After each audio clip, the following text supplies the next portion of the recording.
For the last 50 years, the number of hunters in France has been steadily in decline. And today it's estimated that just under 1 million people actually hunt. Despite that figure, the hunting lobby still enjoys strong political support. The practice remains perhaps one of the most controversial issues in French society.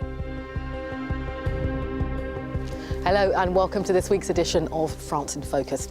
The National Forest of Sénart is one of the oldest in Ile-de-France, and for hundreds of years it was used as a royal hunting ground. Why? Well, owing to its rich fauna, including deer, boar and foxes.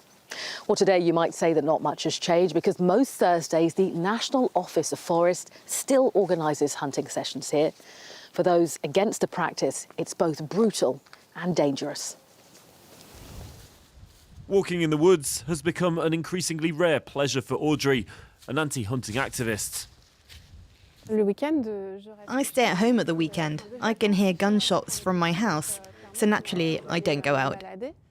Morgan Keen's death in December 2020 pushed her to take action.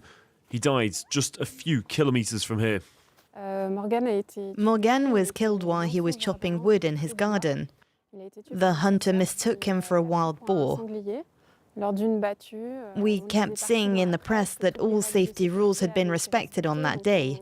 So to us, if this were the case, then there must be a problem with the rules.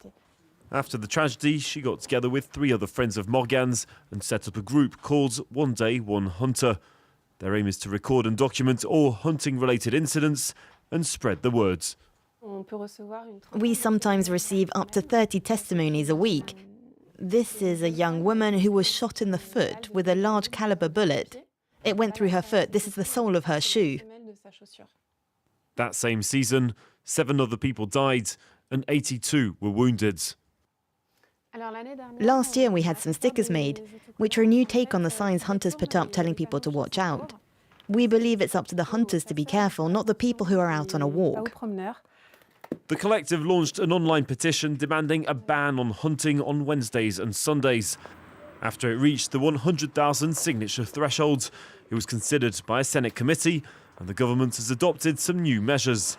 There'll now be limits on alcohol consumption, regular aptitude tests, better training and stricter sanctions in the case of accidents. But no non-hunting days.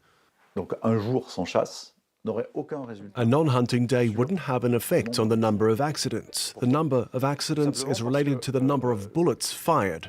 If there are no more accidents on Sundays, there will be twice as many on Saturdays. The government is also set to develop a mobile phone application to improve communication between hunters and walkers.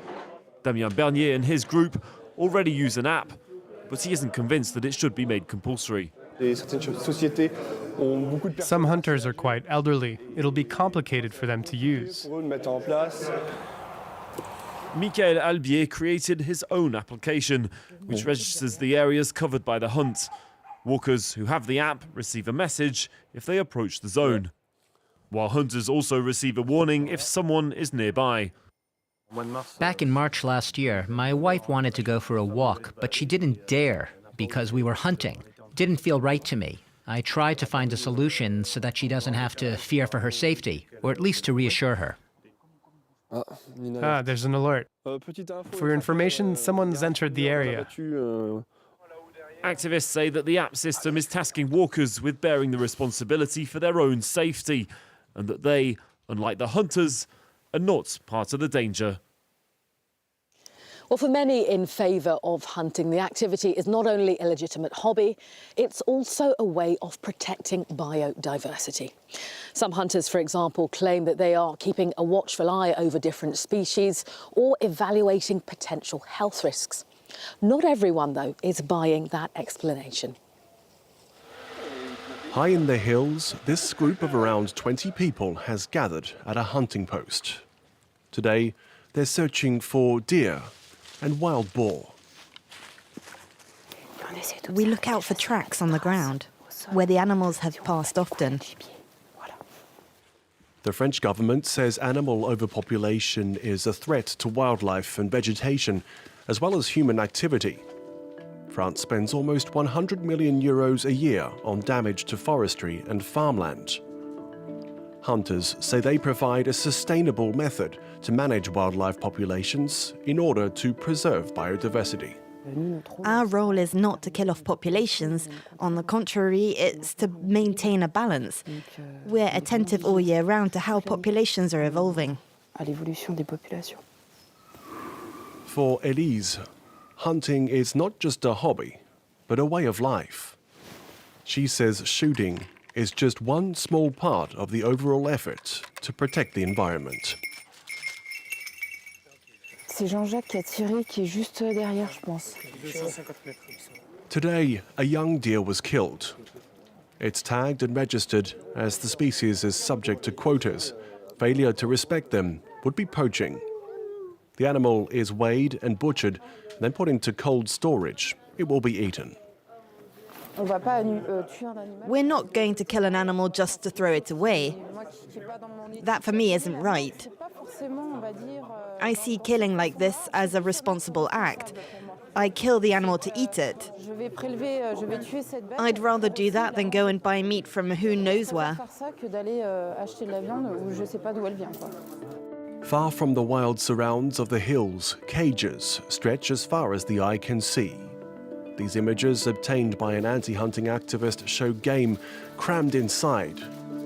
Some birds have their beaks forced shut, others are dead. The animals are bred for hunting. Pierre Rigaud says a third of the animals killed in France are raised in this way.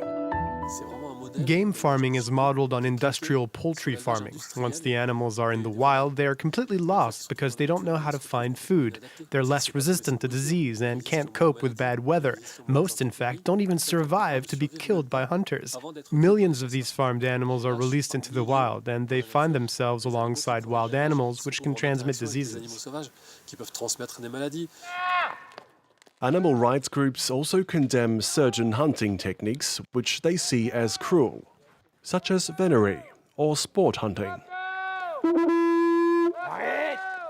The tradition of hunting on horseback with dogs dates back to the 16th century. Hunters chase down the animal to exhaust it before killing it, traditionally with a sword or spear. The collective Abolish Sport Hunting Today campaigns to ban the practice. Fleeing deer head straight for Compiègne, towards a housing estate where there was an incident a few years ago.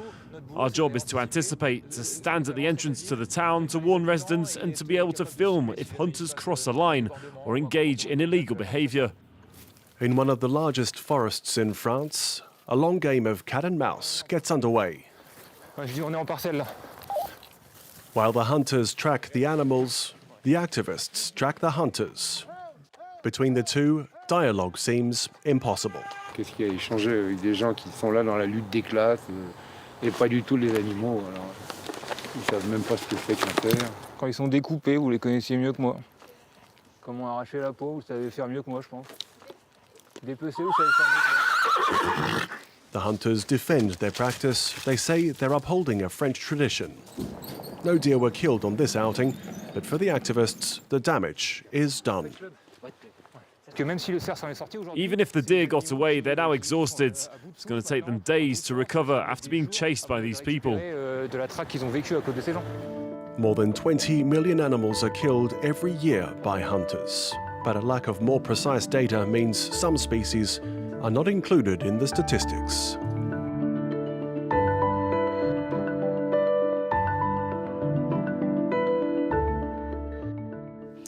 Michel Gauthier-Claire, you are a doctor of ecology, you're also a vet. You're an author of a book entitled Les chasseurs ont-ils tué la chasse, which translates in English to Have Hunters Killed Hunting? Thanks for speaking to us today. Now, despite dwindling numbers of hunters in France, the lobby of hunting remains quite powerful. What do you put that political weight down to? The hunting lobby is extremely powerful in France, and there is something specifically French about it. The president of the Hunters Association talks, for example, directly to the French cabinet, and everything is decided that way. All the scientific input I've made, the demands from the public, the opinion polls, all kinds of things are just not listened to because everything is negotiated on other levels. Why has it been like this this historically? Well, because there is a national and local network, a federal system in which certain personalities talk directly with local elected officials and leaders of hunting federations. And that's the current French system. That's how leaders in the hunting community lobby quite strongly. The Ministry of Ecological Transition estimates that €2 billion are made each year through hunting. Is that another reason why political support for the hunting lobby is so strong? There is a lot of money involved, as you say, which does explain why hunting is protected. There are hunting rents, there are large hunting estates, for example, in Sologne, in western France, and in the Camargue in southern France, which take a lot of money. And there is also the sale of guns linked to hunting, so a lot of money there. And while all social classes hunt, there is a preponderance of the upper classes. People at ministerial level go hunting, and they want to keep their privileges. There is, as you say, money involved. One of the questions that you ask in your book is, will hunting still exist in 2050? Your thoughts on that today? Hunters so far have had leaders who have tried to limit the impact of hunting and not kill too many animals needing protection. But now other people are emerging who are talking about animal welfare. And there's the question, is it right to kill a wild animal as a leisure activity? Hunters will have to answer this question to be able to continue in the years to come. And that is not so clear. Michel Gauthier-Clair, thank you very much for speaking to us today. Thank you.